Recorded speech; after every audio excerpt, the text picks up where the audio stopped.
बिस्मिल्लाहिर्रहमानिर्रहीम। अस्सलाम वालेकुम स्टूडेंट्स, मैं आपको इस वीडियो लेक्चर के अंदर जो आपको लेसन नंबर 1 पार्ट 1 पढ़ाया है उसका पार्ट 2 पढ़ाने जा रहा हूं। और इस वीडियो लेक्चर के अंदर मैं इज़ एम और वाली एक्सरसाइज के सेंटेंसेस जो होते हैं स्पोकन इंग्लिश में उनको बोलें तो क्या चेंज आता है, मैं वो आपको पढ़ाऊंगा। और फिर इस एक्सरसाइज से रिलेटेड सेंटेंसेस उर्दू और इंग्लिश के मैं आपको उनकी प्रैक्टिस करवाऊंगा। तो आपने हेडिंग लिखना है use of is am and are lesson number 1 part 2 और नीचे लिखना है पॉइंट्स फॉर स्पोकन इंग्लिश, ये सब हेडिंग है। और आपने नीचे अब इन सेंटेंसेस को मुझसे समझना है कि कैसे रिटन इंग्लिश में और कैसे स्पोकन इंग्लिश में इनको बोला जाता है और क्या चेंज आता है। आप सुनिए, he is not angry with me. देखिए जी, वो मुझसे नाराज़ नहीं है, ये रिटन इंग्लिश में चलता है। लेकिन स्पोकन इंग्लिश में क्या होगा, ही इज़ंट एंग्री विद मी। भाई सिर्फ कितना चेंज आया, इज़ नॉट को इज़ंट यानी ISN ऊपर कॉमा और T इज़ंट कर दिया। सिर्फ इज और नॉट को कंट्रैक्शन में किया, बाकी तो कोई चेंज नहीं आया। एक और एग्जांपल सुनिए, they are not sad today, आज वो उदास नहीं है, ये रिटन। और they aren't sad today, are not को कंट्रैक्शन में करके आरंट कर दिया, बाकी कोई चेंज नहीं आया। अच्छा, अब क्या है, नेगेटिव इंट्रोगेटिव सेंटेंस ले लेते हैं। अब सुनिए, is he not angry with you, क्या वो तुमसे नाराज नहीं है, ये रिटन इंग्लिश है। और स्पोकन क्या होगा, isn't he angry with you. सिर्फ ये है कि इज नॉट को इजंट कर दिया और शुरू में ले गए। अगर आप यहाँ पर मुझसे क्वेश्चन करें कि क्या इज और नॉट पूरे को सब्जेक्ट से पहले लेके जा सकते हैं, is not he angry with you, तो भाई ऐसा नहीं किया जा सकता। सिर्फ और सिर्फ इज नॉट को कंट्रैक्शन में करके ही इजंट को शुरू में लेके जा सकते हैं। और अगर नॉट को पूरा लिखना है तो वो सब्जेक्ट के बाद ही आएगा। एक और सुनिए, क्या वो आज उदास नहीं है, are they not sad today, ये रिटन। और स्पोकन क्या होगा, आरंट दे सैड टुडे। तो स्टूडेंट ये बस चेंज आता है। अब यहाँ पर मैं आपको ऐसे सेंटेंसेस बोलूँगा कि एक स्टेटमेंट बोलकर सामने वाले शख्स से कंफर्मेशन करवाने के लिए, हम कंफर्म करवाने के लिए अपनी बात उससे इंग्लिश में कैसे पूछते हैं, उर्दू में तो कहते हैं है ना। कैसे, ज़रा आप ये सुनिए फिर आपको समझ आएगी। He is angry with you, वो तुमसे नाराज है ना। अब है ना की इंग्लिश क्या होगी, कॉमा लगाकर isn't he, ये isn't का I स्मॉल रहेगा। आप जरा गौर कीजिए, स्टेटमेंट थी अफर्मेटिव पॉजिटिव, यानी he is angry with you।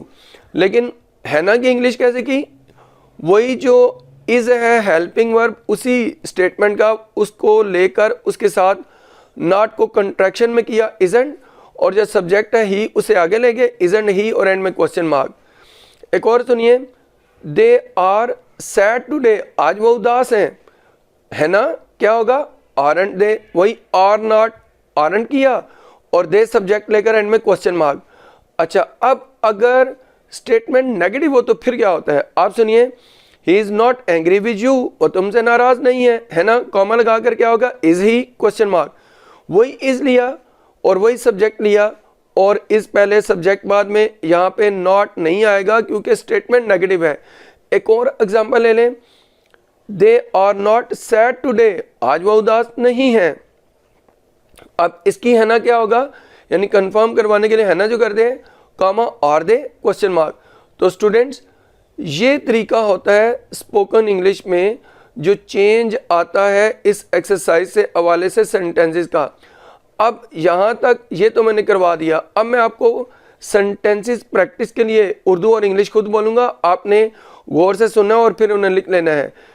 मैं सिर्फ आपको बोलूँगा, आप हेडिंग लिख लें सेंटेंसेस फॉर प्रैक्टिस। अब नीचे आ जाइए, सेंटेंसेस हम बोलते हैं, बहुत ईजी में सेंटेंसेस बोलूँगा। वो बीमार है, ही इज़ इल, वो आज बहुत खुश है, he is very happy today. मैं तुम्हारा दुश्मन नहीं हूँ, I am not your enemy. वो मेहनती लड़का नहीं है, he is not a hard working boy. क्या वो ईमानदार अफसर है, is he an honest officer. ये स्टूडेंट ऑनेस्ट से पहले एन आता है, बेशक एच से स्टार्ट होता है। नेक्स्ट चलते हैं। क्या आप इस फैक्ट्री के मालिक हैं, are you the owner of this factory. Murree की आबो हवा सर्द है, the climate of Murree is cold. ये घर दो भाइयों के दरमियान फसाद की जड़ है। This house is the bone of contention between the two brothers. ये BONE bone of contention, CONTENTION, ये इडियम है, बोन ऑफ कंटेंशन, फसाद की जड़। क्या वो रन मुरीद है, is he henpecked husband. वो हमारे पड़ोसी हैं, दे आर अवर नेबर्स। तुम आज सुस्त क्यों हो, why are you lazy today. आपके अब्बा जान कहाँ हैं, वेयर इज़ योर फादर। कौन तुम्हारा खैरहा है, who is your well wisher. Student ये WELL और विशर WISHER, ये खैरहा की इंग्लिश है। क्या वो तुमसे मुखलिस है, is he sincere to you. ये स्टूडेंट SINCERE सिंसियर, और इसके बाद विद नहीं आता, टू आता है। वो तुम्हारे बयान पर नाराज़ है, he is angry at your statement. Student याद रखिए, एंग्री का मतलब होता है नाराज़, लेकिन इसके बाद अगर किसी शख्स की बात की जाए, एंग्री के बाद अली अहमद, तो फिर विद आता है, angry with Ahmed with Ali. लेकिन अगर कोई शख्स ना हो, जैसे स्टेटमेंट है, या इसी तरह प्लान, स्कीम, प्रोग्राम, कुछ भी हो, प्रपोजल हो, तो फिर आपने एंग्री के बाद एट लगाना होता है।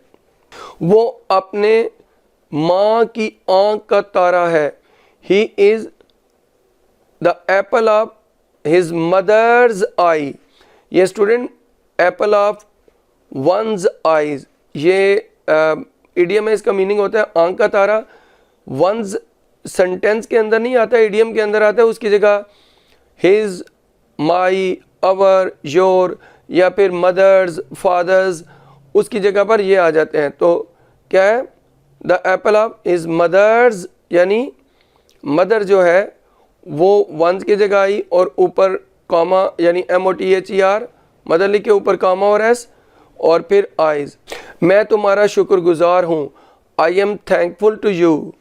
ये I am thankful to you भी होता है और ग्रेटफुल टू यू भी होता है, GRATEFUL, ग्रेटफुल टू यू। दूध गाढ़ा है, द मिल्क इज़ थिक। क्या चाय गर्म नहीं है, is the T not hot. उसके अब्बा जान एक मशहूर सियासतदान है, his father is a famous politician. तो स्टूडेंट ये सेंटेंसेस थे जिनकी मैंने आपको प्रैक्टिस करवाना थी। ये सब कुछ था इस वीडियो लेक्चर के अंदर। आपको अगर ये मेरा लेक्चर पसंद है, मेरी वीडियो को लाइक कीजिए, शेयर कीजिए, मेरे चैनल को सब्सक्राइब कीजिए। इस वीडियो से इतना ही। अल्लाह हाफिज़।